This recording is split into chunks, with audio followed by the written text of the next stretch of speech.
more time. You guys ready for your headliner tonight? Yeah. Thank you guys for sticking around. You've been amazing. Please give me everything you have left for Charlie Harrison.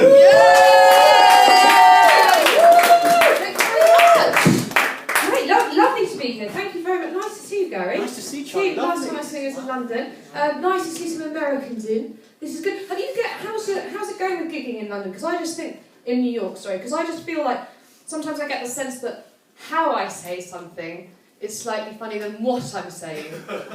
Like, I get the sense that I would be better doing comedy in New York and just being like, chim chimney charoo, bloody marvellous. See, people like it, they do. They like it better than the jokes, which is interesting. But why am I here? I'm here for a boy. I came to America to see a boy. He lives in LA.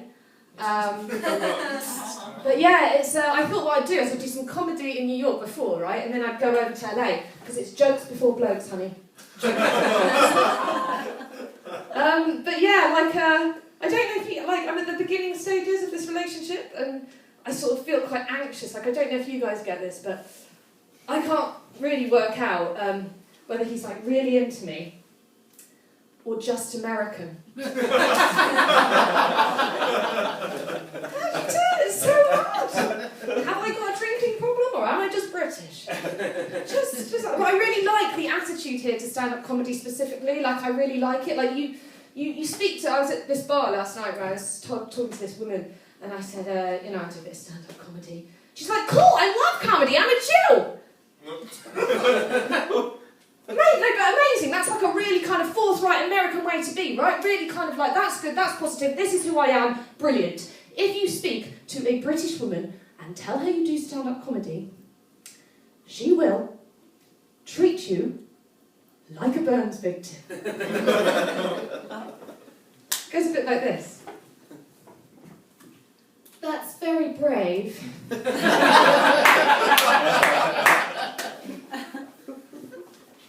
Especially as a woman.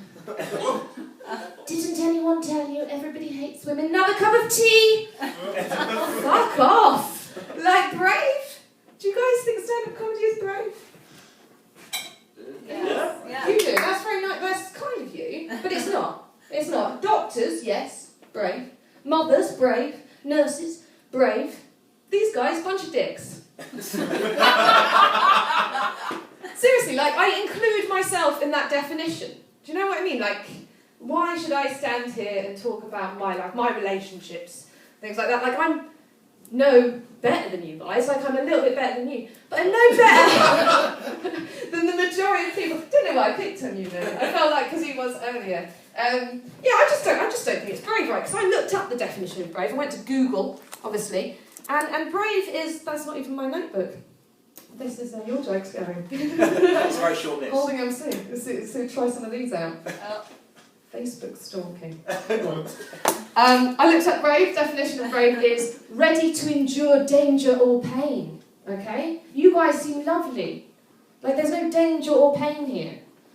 Right? Then I text my friend from LA and I said, what does brave mean to you? And she said, when your inside voice matches your outside voice. And then I text my ex-boyfriend, what does brave mean? Because any excuse, Thanks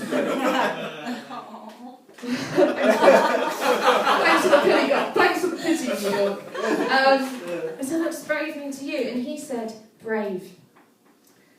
Cunnilingus, at the end of that camping trip.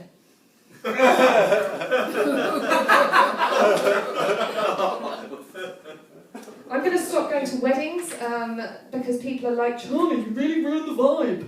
Talking about cunnilingus at the end of the camping trip. It's not an appropriate topic for a wedding speech. Well, I have to. Do you know, when you get sat, I don't know how it is in America, but do you sort of I went to this wedding recently, and you know when they have themed tables? So, these people were mountaineering people. You could tell it was going to be a shit wedding. They had their tables themed it was Ben Nevis here, which is a famous mountain in the UK. It's where they met, so this is for their parents, right? And then they have the Brecon Beacons for all their friends. Okay, because like everyone loves the Brecon Beacons, another mountain road, boring mountain to have mounted as a thing. And then I was just sat on the sort of miscellaneous losers. Oh, no joke, right? The name, we were just like stuck on. The name for ours was simply Friends. Like, what? Friends? Like, that's just, you know. And I was like, I'll be Rachel. And then you can tell why I get sat with a bunch of dicks, because I am a dick. But, you know, I sat next to this girl and she was sort of going, she sort of spoke a little bit like, she was like constantly in pain. Something like this. Just had discovered the word ironic. She kept on saying things like, did you know that medical students actually drink a lot more than regular students? Ironic, huh? No, just boring. She said, oh, did you know that that day where that guy jumped under that train, it was funny because I was actually feeling quite depressed. Ironic, huh? No, just frustrating that it wasn't you that fucking jumped. Like, and then she went, oh, what's your biggest fear? Let's play a game. What's your biggest fear? I thought, wow, this is quite cool actually. I've judged this girl. I thought she's boring. Right, she's not, that's an interesting question, isn't it? What's your biggest fear? So I said, my biggest fear is that I'm going to find this woman and I'm going to be so infatuated with her that I think I'm a lesbian, and then I'll come out to my dad and that'll be awkward because he'll blame my mum, because my mum's actually a lesbian, and that's really awkward, and I'll have to come out to my mum and that'll be awkward, and then we'll get married, but then I'll wear a white dress and I'll be on my period, and then the next time, and then 2 months later, I'll realise I'm not a lesbian, I just did it as a political statement, didn't I? And I just wanted to piss off my dad, like that's what I wanted to do. And then 2 months later than that, she'll get a terminal disease, and I'll be too embarrassed to come out again as straight to my parents. I've gone through all this, and then she'll die and I'll end up alone.